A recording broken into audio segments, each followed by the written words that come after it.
Hi, this is John Rowland with Highland Park, and I'm going to talk a little bit right now about how to do cross drilling with the core drill. Basically, the fundament of the cross drill is using what we call a cross drill jig. Now, this jig here is basically a half pipe. So we take and we weld a half pipe, and the inside of this half pipe is fitted to the diameter of the core that we're drilling. So what this allows us to do is it allows us, you can see there's a groove, and now this groove, when we first break in this cross drill jig, what we're doing is we use these tabs on the side here and over here to adjust so that bit is as close to the center line of this, so when we drill, we don't get a step here. So once we set up the first one, we drill it. That first drill is going to be done really slowly because we're drilling steel. After that, all the subsequent drills are quite easy because we're just drilling the stone. So basically, when we have our core then and we want to cut our sphere, we'll position the core, we look at the edges, we look for pattern and fractures, and position that where we can get the optimal piece out of it. Now, this is a piece of Rainforest Jasper. It's pretty easy to, get a nice pattern. There's a little bit more green on this end, so I've oriented it a little bit more to the left. Say something about the bolts here. So on our cross drill jig, these bolts, once we get it adjusted front to back, we lock these down. Now, the other thing I have done in the past is drill a hole, put a roll pin in, so if somebody hits this, it doesn't move it, because that will throw it off if somebody's rough on them. I like having a rack where I just hang them on the wall where they don't get beat around. So what we'll do is we're going to drill this one first, and the end of that drill we'll get a preform that looks like this. It's what I call the pillow shape. Then we'll show you how to drill the pillow shape. On this size, we're only going to do 3 drills. If it was bigger, we're going to do 5, and I can talk you through that. We'll do this first one. You can watch that, and then I'll talk about how to do the subsequent drills.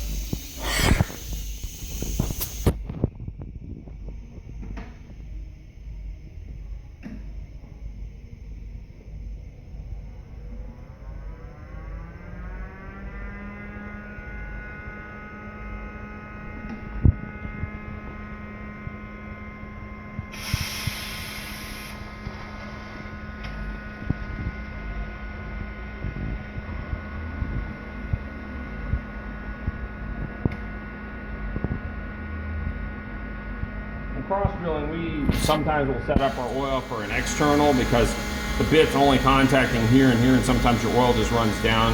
I have used it both ways, so it works fine for both ways.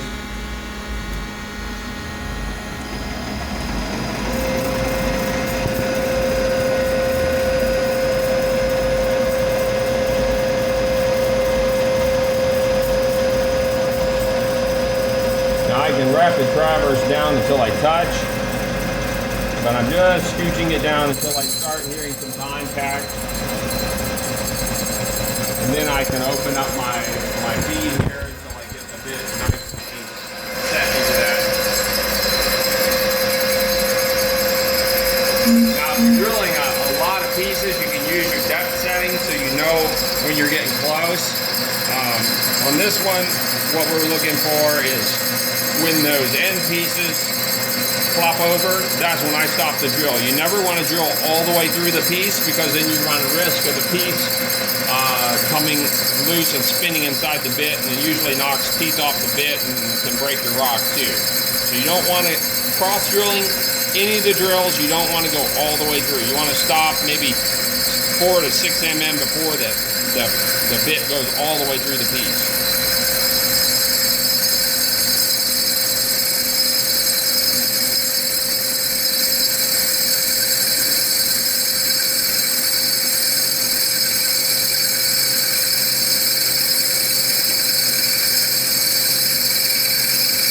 I like to get the bit set down into the piece pretty well, and then I can open up the feed a bit.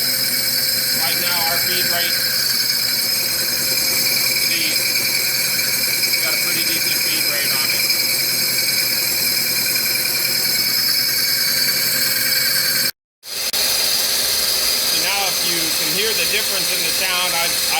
it up, and it's got that more like that sizzling kind of sound. And our feed rate now is considerably faster. It's a soft Jasper. If it's squeaking much, if you hear the big squealing some, generally it means the feed rate's a little on the slow side. It does depend though, because some hard Jaspers will squeak no matter what you do.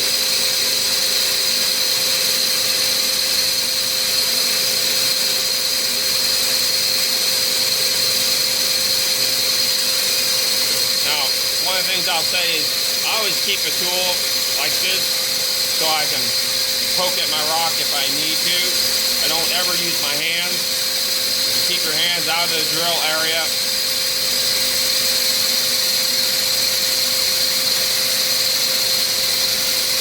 Sometimes if your core is a really tight fit, when the end piece comes loose, you can't really tell. So I will, when I start getting close to the bottom, I'll be watching that. I can push on it just a little bit. When it flakes off, then I'll know.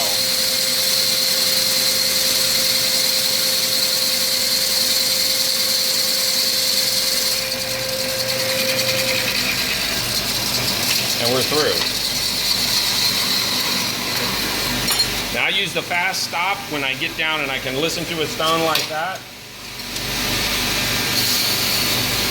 You can hear the tone difference in this one when that one piece came loose. I don't want to run past that because then I run risk of spinning my piece.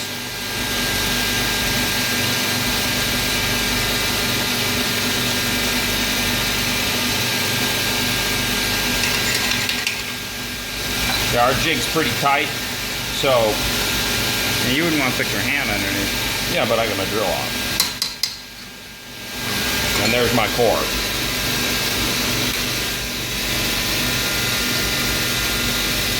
So now what's important is this is where you use your cross drill jig. So we set this jig, and you can always check it by putting the core in there.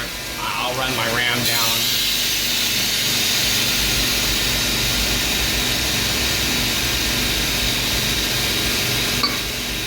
Don't pinch your fingers. Yeah, don't pinch your fingers. And this one here isn't set quite right. So, yeah, it's pretty close actually. Now, I want to adjust it. Okay. You gotta...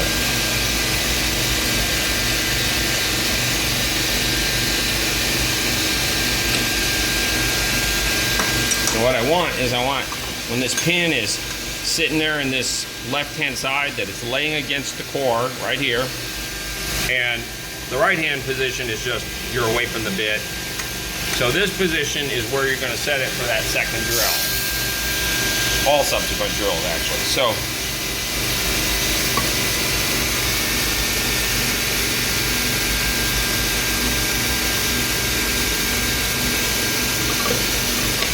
I'm going to set this in there.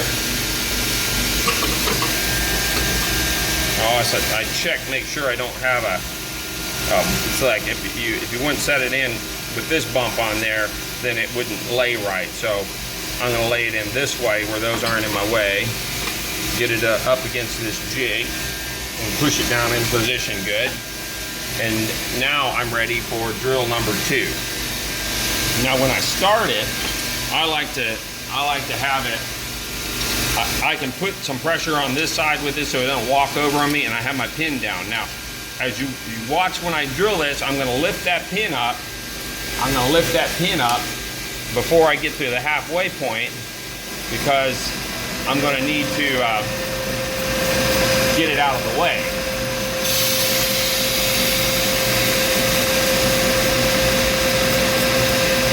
Now here coming down, you don't come down too fast because it's contacting on 4 points.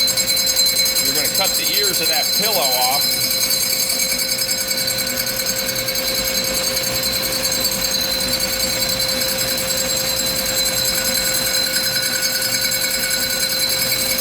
And here you're coming in slow, right? Yeah, coming in real slow so it gets down and gets on all 4 corners and gets a nice bite into the stone.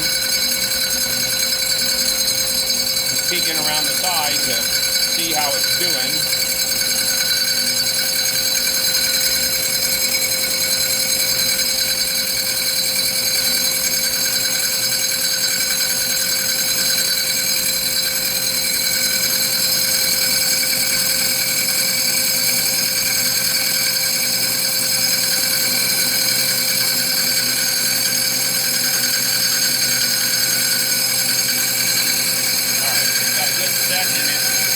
Pull this pin up now, back it up, so I don't drill the end of my pin off and have to reset it.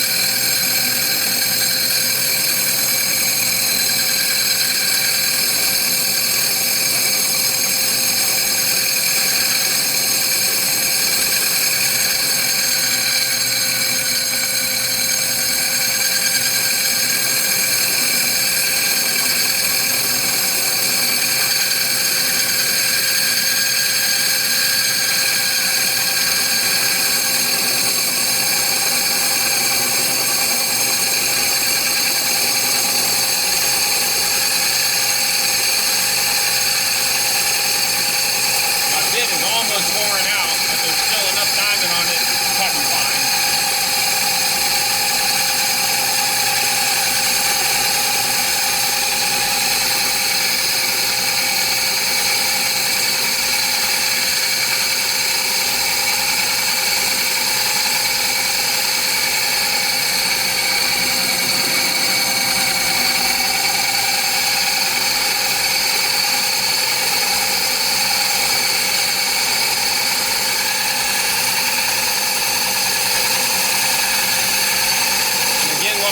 Looking for is when these little ears start falling off, that's when we're going to stop.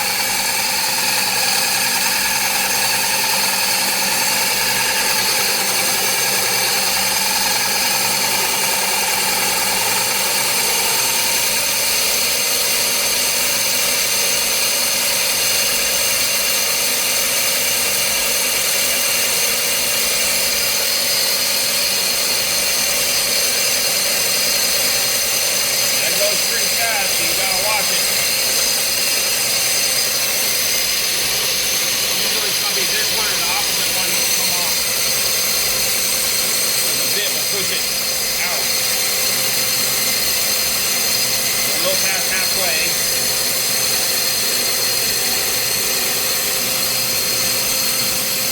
There goes one. There goes two. When you see those fall off like that, that's when you stop, because you don't have any risk of your bit hanging up then. You get a little bit more grinding, but if you get much experience of having to retip the bit for yourself, you'll appreciate stopping in time.